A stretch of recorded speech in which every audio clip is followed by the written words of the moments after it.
Chris, thank you so much for the time. How you doing today? I'm great today. Thanks for having me on.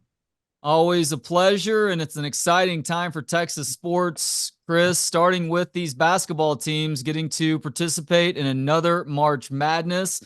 Talk about the men in just a second, but the women find themselves as a one seed. That means a couple of home games at the Moody Center coming up this weekend. Just how excited are you for Vic Schaefer and Bunch and what they may be able to accomplish here in March?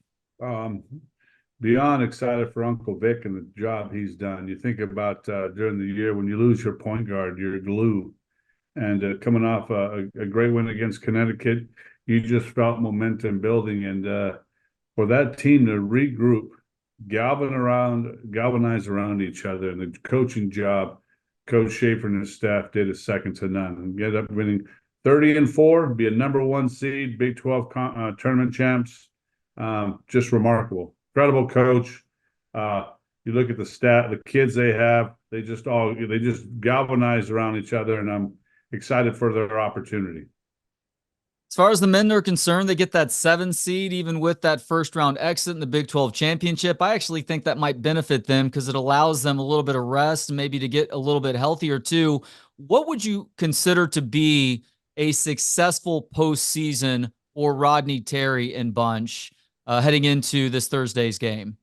Well, it's interesting. I think of the first year when Coach Terry and Beard were here, they put all that team together. That was a portal team. It took them a long time to gel, if you recall, and then they had that to that in the year. I don't know what we ended up finishing that year, fourth or fifth in the league. Went to the tournament. We beat Virginia Tech, and but that team came back the next year. But that first year, you had so many new pieces, and it was learn by fire. And you think about the pieces that we had this year. Rodney had to put in essentially three or four new pieces, five pieces to a puzzle, and for him to get well over the 20 win mark, put himself in position to be a 7 seed. And throughout the year, you had ebbs and flows of the season. And what I'm really proud of him, there was no panic. He had a plan. He understood it. You look at, I remember 2 years ago, that team that we had just gotten Carr, we had just gotten Timmy, and Dessou was here, and they're just trying to figure each other out. The next year they gelled. In the life of the portal and where we're at today, all things considered, and how the team moved forward, I'm very pleased with to be a 7 seed and get everybody healthy. I'm excited to see what happens. Now it's survive and advance, and I think this team is built for that. Just how important is it for a basketball coach in this modern era, whether you're talking about Rodney Terry, Vic Schaefer, or anybody else, to be able to manage that roster offseason to offseason, considering how much player movement is happening in the sport with NIL and the transfer portal and men and women not having to sit out for that year after they decide on a new school? It's adapt or die. You know what I Yeah. mean? You think about evolution. The dinosaurs were here; they didn't adapt, and few that did are still here, right? And we have to adapt to the new era. And as much as we have consternation around it. I do not at all begrudge an NIL. I completely understand it. On top of that, with portal anytime you want, makes it very difficult to manage year to year. And this is when I looked at what Rodney did this year. We had 4 or 5 new people we had to put in place, get him here, adapt, learn how to play with each other, and that just is the fact of life. But if you keep your core and you can piecemeal it along the way, it's fantastic. I think Coach Beard's first class, it was all really portal kids and Dylan Mitchell.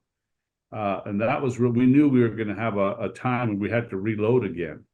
And when you're constantly doing that, it's how you manage that season will dictate your success. And I thought that was the key to Rodney this year, is he understood how to manage that throughout the year. You think about Coach Beard's first class, I think we had 5 kids that came in that were all transfers. We were very lucky to have them for 2 years. But there's teams now that are trying to rebuild every single year, and the ebb and flow of that. If you can keep the core nucleus and add pieces, you have a chance to be pretty special. And I think one of those teams is you could look at Tennessee. Tennessee kept their core, added a few pieces, and they had a tremendous year. We added 3 or 4 new pieces, and I'm pleased where we're at, but we got a lot of basketball left to play.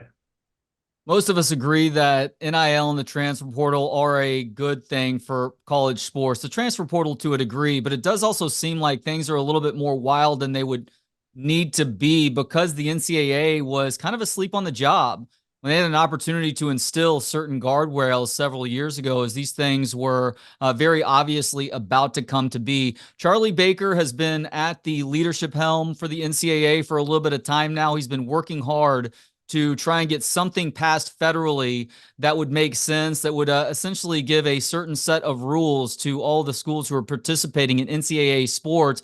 It does seem, though, Chris, at least in football, that the NCAA may be nearing the end of its run with regards to having any say-so over college football. Do you agree with that sentiment? And if there is a new governing body, what exactly does that look like? Well, let's back up. We always say we blame the NC2A. The NC2A is made up of its member institutions.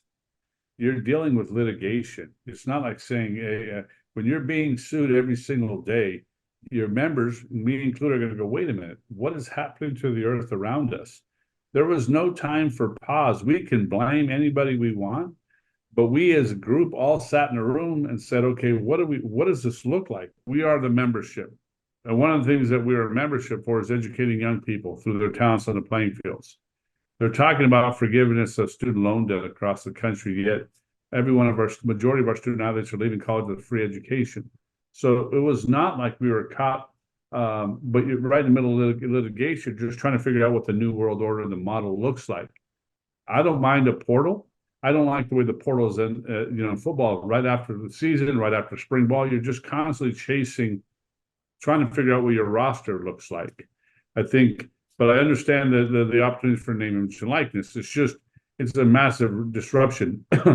In the pros, you don't have that because you have completely different system. So I think what Charlie Baker and the leadership is doing, everyone around the table in the NC2A, is just trying to figure out what happens through litigation. Where are we headed with that? What does the new world order look like? And at the University of Texas, whatever it is, we'll be prepared to succeed.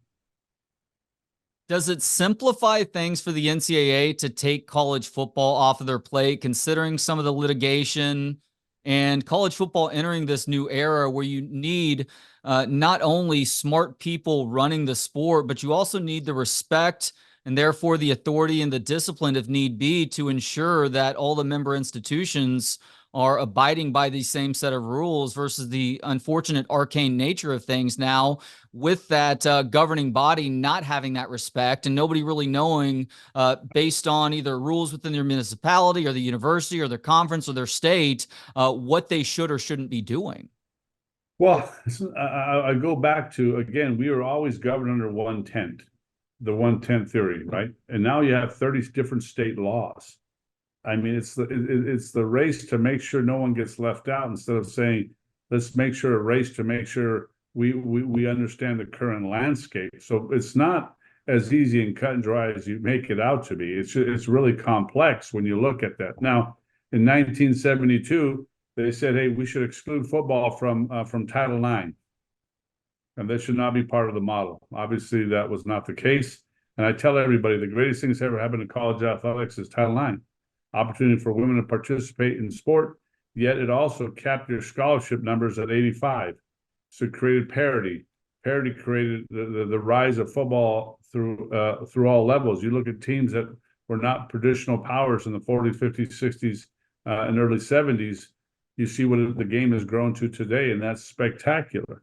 So I'm not one that you decide if you move it out, what happens to the rest of your sports economically. In my place, I have two revenue sports that produce all the revenue to support our entire athletic programs. So it is critical for our funding model that the University of Texas, where we're back-to-back Directors Cup champions for the best athletic program in the country, the most successful, that revenue comes from two sports. It allows us to do this. So I'll tell you, I understand NIL. I understand the rationales why. When I signed my scholarship papers in the early 80s, it was for your scholarship, we're gonna keep your NIL to support your program. And that was through the schedule card and the posters and those things. And I was, hey, I got a free education. I'm all in on this deal. Times have changed. We will adapt at the University of Texas. But it's easy to point the finger. It's a lot more complex than that. And I'm afraid that every single time a state law is passed, it's like everyone's racing to the bottom to make sure no one gets left out instead of saying timeout. What are we trying to achieve? And that's exactly what litigation has done, and that's exactly what state laws have done, is create enough chaos that it causes me to be on this podcast with you. So what are we trying to achieve then, Chris? I think at the end of the day, we're trying to figure out how this new model is going to work, and that's what we're in the process of, and that's okay. Through chaos, I see clarity, and we'll get clarity. But just right now, we're in the middle of the storm. You were in Nashville last week for a couple of days of SEC meetings. What was the most interesting thing that you learned or heard while in Nashville? I was not at Nashville. I was at the Big 12 championships with our men and women, so I didn't attend those meetings. All right, that's fair enough. You did share the stage with Greg Sankey at South by Southwest a little bit less than or a little bit more than a week ago, excuse me, and the subject was it had to do with powering a new era of college sports. What was maybe the most interesting thing in your mind that came from that conversation with Greg, Jen Latta, and one other person on the panel? Really wasn't nothing new. I mean, at this place, we're going to always be in the middle of conversations. So it was really just providing some clarity to what's out there. In a world of mud right now, there's really not a lot of clarity. But what you're seeing is you're just starting to see bits and pieces start to evolve, and the pundits in off season of football, this is when it becomes a fodder for all kinds of things, right? And the more that we progress along, knowing that we got President Baker has a model that looks like, you look at what I think, to me, the biggest disconcerting model right now is we have 30 different state laws, and it's just, can you imagine trying to govern the United States, which we have federal laws and you have state laws, and how that looks like. In the current system we're in, that's what it was all about. And now you're seeing evolution of new models, and that's going to take some time. But like I said, we'll be prepared either way.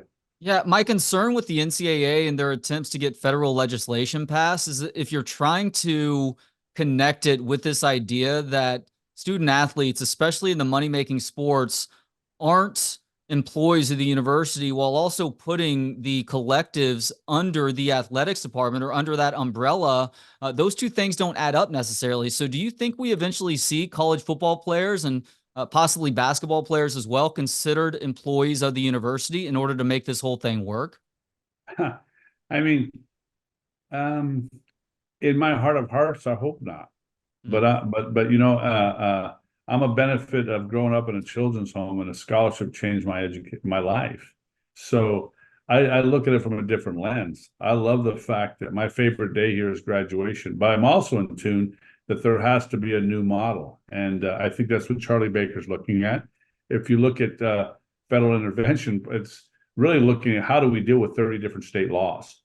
That's really the backbone of the problem as well. We have 30 different state laws and some that don't have any laws, and that's what creates chaos. So you're just trying to figure out how to operate in a new system. Now, whenever that will come about, I couldn't tell you, but 2% of our student athletes go pro.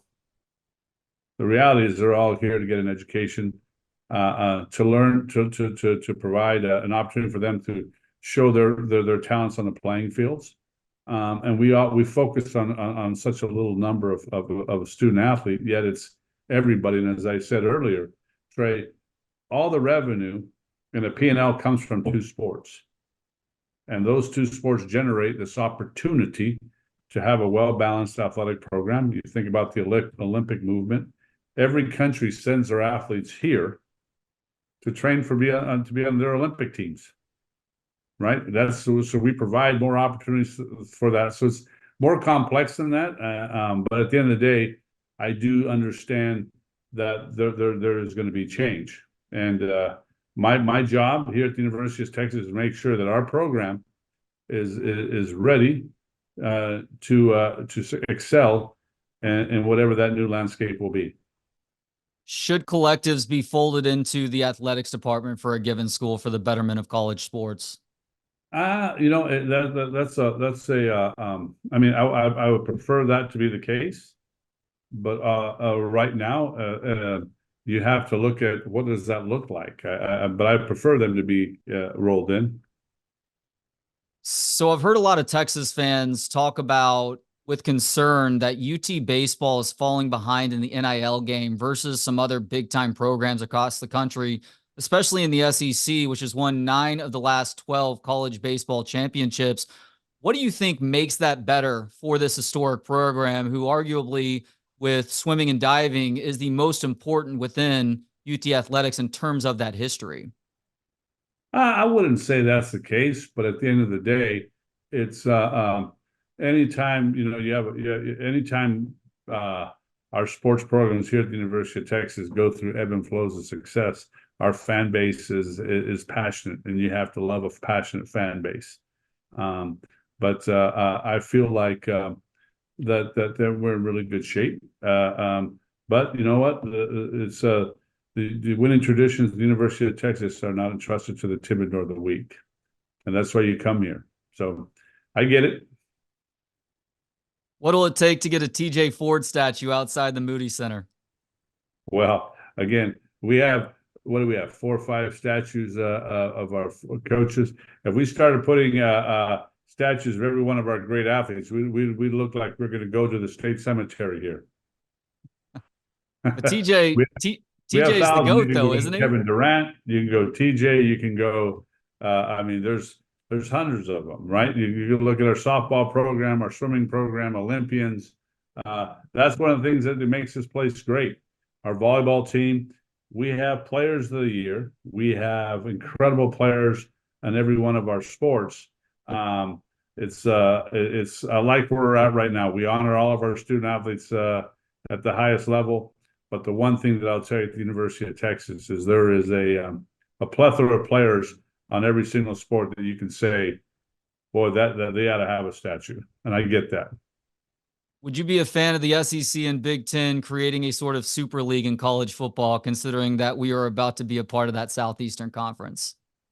I think all that is just fodder. I think at the end of the day, you're looking at two conferences that have the most incredible brands in college athletics. It's natural for people to have those type of conversations. We are a proud member of the Big 12. Looking forward to joining the SEC. And we like where we're at. And I said, my concern is the University of Texas. At one time, I was the AD at TCU, and one time I was the AD at Rice. And I love my time at all those institutions. But at the University of Texas, we'll do what's right for us. And that's my responsibility. How excited are you at the beach volleyball team getting the home season going this weekend at the intramural fields down Guadalupe? 1:30 and 4 p.m. game times for Stein Metzger, who is obviously a legend in the sport and also the indoor sport, and his ladies as they get this season going. Oh yeah, I mean the season really for us begins next year in earnest. This year is one of those things we're coupling our indoor and outdoor. Who he's recruited. So reality is our first season will be next spring with a fully beach team. This year we're using a combination of indoor outdoor players just to get our feet wet. But who he's recruiting and how he's going about it and his staff, I think in short order we'll be one of the top teams in the country, as the expectations at the University of Texas are for all of our sports. Last question now, Chris. I think Texas sports are in a great position. If you were just talking to somebody at random and you tell them who you are, and they're like, "Oh, how are things going with Texas athletics?" What would your response be? I would tell you that every time you're rolling a rock uphill, as soon as you stop, it'll roll you over. So we're continuing to strive. We're continuing to press as Steve says, all gas, no brakes.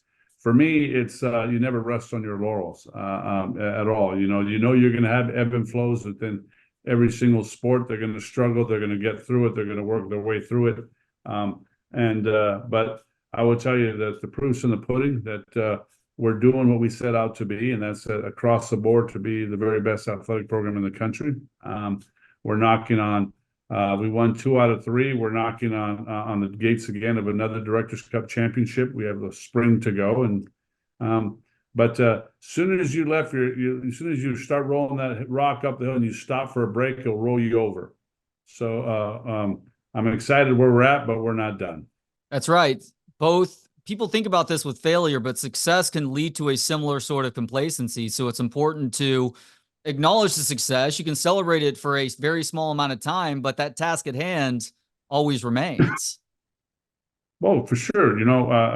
Our fan base, the Longhorn faithful, they're the very best in the country. They're beyond passionate. But what you did yesterday was yesterday, and I know that, and we constantly remind our coaches, student athletes that that's the why you wear the burnt orange and white. I'll spare you the why can't you get the right shade of burnt orange on the television screen question this time, Chris. He is Chris Del Conte, the VP and Athletics Director at the University of Texas at Austin, doing an awesome job ever since he took the job. And Chris, it's always a pleasure getting to catch up with you. I know some of my questions are a little bit curt, a little bit tough, but I appreciate you being forthright with your answers as always, man. No problem, brother. You'd be great. Hook 'em.